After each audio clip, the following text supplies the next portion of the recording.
ಇವರು ರಾಜಕೀಯಕ್ಕೆ ಬಂದಿರೋದು ವಿಜಯ್ ಅವರು ಕೂಡ ಶುಕ್ರದೇಶ ರಾಹು ಭುಕ್ತಿಲೇ ಬಂದಿದ್ದಾರೆ. ಹಾಗಾಗಿ ಕಟಕ ಲಗ್ನಕ್ಕೆ ತುಂಬ ದೊಡ್ಡ ಯೋಗಕಾರ ಗ್ರಹ ಬಂದು ಶುಕ್ರ ಗ್ರಹನೇ. ಎಲ್ಲರೂ ಗುರುಗ್ರಹ ಅಂತಾರೆ, ನಾನಿಲ್ಲ ಶುಕ್ರ ಗ್ರಹ ಅಂತೀನಿ.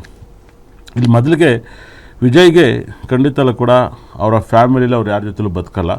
ಯಾಕಂದರೆ 5ನೇ ಮನೇಲಿ ರಾವು, ಮಕ್ಕಳ ಜೊತೆ ಅವ್ರು ಚೆನ್ನಾಗಿರೋಕ್ಕೆ ಸಾಧ್ಯ ಇರಲ್ಲ. 5ನೇ ಮನೆ ಅಧಿಪತಿ ಕುಜಗ್ರಹ, ಅವನು ನೀಚನಾಗಿದ್ದಾನೆ, ಮಕ್ಕಳ ಜೊತೆ ಚೆನ್ನಾಗಿರಕ್ಕಲ್ಲ. ಸಪ್ತಮಾತಿ ಮ್ಯಾರೇಜ್ ಲೈಫ್, ಅವರು 12ನೇ ಮನೇಲಿದ್ದಾರೆ.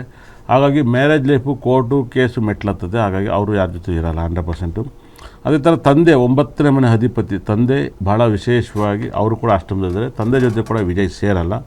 ಅವರ ಜಾತಕದಲ್ಲಿ ಕುಜ ಮತ್ತು ಚಂದ್ರ ಲಗ್ನದಲ್ಲಿದೆ. ಹಾಗಾಗಿ ವಿಜಯ್ ಅವ್ರ ಜಾತಕದಲ್ಲಿ ಡೈವರ್ಸ್ ಜಾತಕ ಅಂತ ಹೇಳುತ್ತೆ 100%. 4ನೇ ಮನೆ ಶುಕ್ರ 11th ಲಾಡಲ್ಲಿದ್ದಾರೆ ಅಂತ ಹೇಳುತ್ತೆ. 11th ಲಾಡ್ ಅವ್ರ ಅಮ್ಮನೇ ಅವರ ಫೇವ್ರೆಟ್ ಗಾಡು, ದೇವರು ಎಲ್ಲವೂ ಕೂಡ ಅವ್ರ ಅಮ್ಮನ ಕಂಡು ಭಯಂಕರವಾದ ಪ್ರೀತಿಯ ಜಾತಕ ಅಂತ ಹೇಳುತ್ತೆ. ಇದರಲ್ಲಿ ವಿಜಯ್ ಲೈಫಲ್ಲಿ ತಮಿಳುನಾಡಿನಲ್ಲಿ ಏನಪ್ಪ ರಾಜಕೀಯ ವಿಜಯ್ ಸೂರ್ಯ ಮತ್ತು ಶನಿ ಗ್ರಹ ಇಬ್ಬರೂ ಕೂಡ ಇದ್ದಾರೆ, ವ್ಯಯಸ್ಥಾನದಲ್ಲಿದ್ದಾರೆ.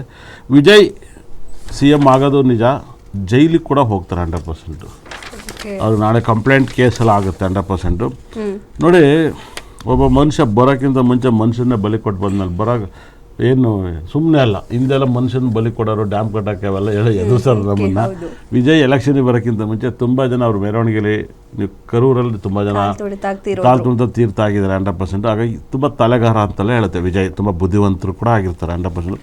ತಮಿಳುನಾಡಲ್ಲಿ 2 ಕಡೆ ವಿಧಾನಸಭೆ ನಿಂತಿದ್ದಾರೆ ಅಂತ ಅನಿಸುತ್ತೆ.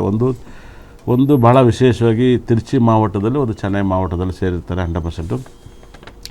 ಇಲ್ಲಿ ತಮಿಳಿಗೆ ಶುಕ್ರದಶೆ ನಡೀತಾ ಇದೆ. ವಿಜಯ್ ಅವರಿಗೆ, ವಿಜಯ್ ದಳಪತಿ ಅವರಿಗೆ ಶುಕ್ರದಶೆ ತುಂಬ ಚೆನ್ನಾಗಿ ನಡೀತಾ ಇದೆ. ಶುಕ್ರದಶೆ ಗುರು ಭುಕ್ತಿ ನಡೀತೈತೆ 100%. ತುಂಬ ಜನ ಯಾರು 2 ಗೆಲ್ಲಲ್ಲ, ಬರೀ 20% 30% ಓಟ್ ಅಂತ ಕೇಳಿದ್ರು. ಖಂಡಿತ ಕೂಡ 20ರಿಂದ 30 ಓಟನ್ನು ಗೆಲ್ಬೋದು, CM ಆಗುವಷ್ಟು ಗೆಲ್ಬೋದು ಅಂತ ವಿಜಯ್ ಹೇಳುತ್ತೆ.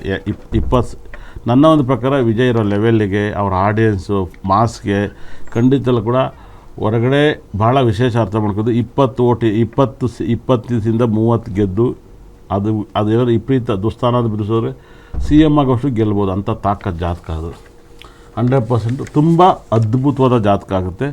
ಈಗ ಒಳ್ಳೆ ಟೈಮೇ ನಡೀತಿದೆ. ಕಟಕ ರಾಶಿ ಪುಷ್ಯ ನಕ್ಷತ್ರದಲ್ಲಿ ಅವರು ಜನನವಾಗಿದೆ. ತಮಿಳ್ ವಿಜಯ್ ಕಟಕ ರಾಶಿ ಪುಷ್ಯ ನಕ್ಷತ್ರ ಇದೆ. ಹಾಗಾಗಿಯೇ ಅವ್ರಿಗೆ ಯಾವಾಗಲೂ ಕೂಡ ಯೆಲ್ಲೋ ಕಲರ್ ಅದು ತುಂಬ ಚೆನ್ನಾಗಿ ಆಗಿ ಬಂದಿದೆ 100%.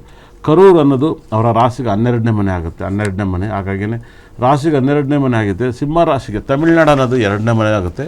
ತುಂಬ ಚೆಂದ. ಕರೂರ್ ಅನ್ನೋದು ಅವ್ರಿಗೆ ಯಾವಾಗಲೂ ಕ್ರಾಶನ್ನ ಕೊಟ್ಟಿದೆ 100%. ಹಾಗಾಗಿಯೇ ಕರೂರಿಂದ ಪ್ರಾಬ್ಲಮ್ಮು. ಕಟಕ ರಾಶಿಗೆ ಇವಾಗ ಗುರು 12ರಲ್ಲಿದ್ದಾನೆ, 8ನೇ 12ರಲ್ಲಿರೋದು ಯೋಗನೇ ಕೊಡ್ತಾ ಇರುತ್ತೆ. ಶುಕ್ರ 11th ಲಾಡಲ್ಲಿದ್ದಾನೆ 100%. ಅದು ತುಂಬ ಬೆನಿಫಿಟ್ ಅಂತ ಹೇಳುತ್ತೆ.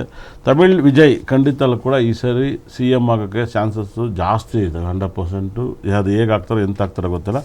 ಈ ಸರಿ ಮಿಸ್ ಹೊಡೆದ್ರೆ, ಅಂದರೆ ಸರ್ಕಾರ ಅವ್ರಿಗೆ ಗೊತ್ತಿಲ್ಲದಲ್ಲೇ ಇದ್ದರೆ 100% ಇವಾಗಿದೆ. ನೆಕ್ಸ್ಟ್ ಕನ್ಫರ್ಮಾಗಿ CM ಆಗೋ ಚಾನ್ಸಸ್ ಜಾಸ್ತಿ ಇದೆ. ಈ ಸರಿಲೂ ಇಲ್ಲ ಮುಂದಿನ ಸರಿಗೂ ಕನ್ಫರ್ಮ್ ಆಗೋ ಕ್ವಾಲಿಟಿಗಳು ಇದ್ದಾವೆ.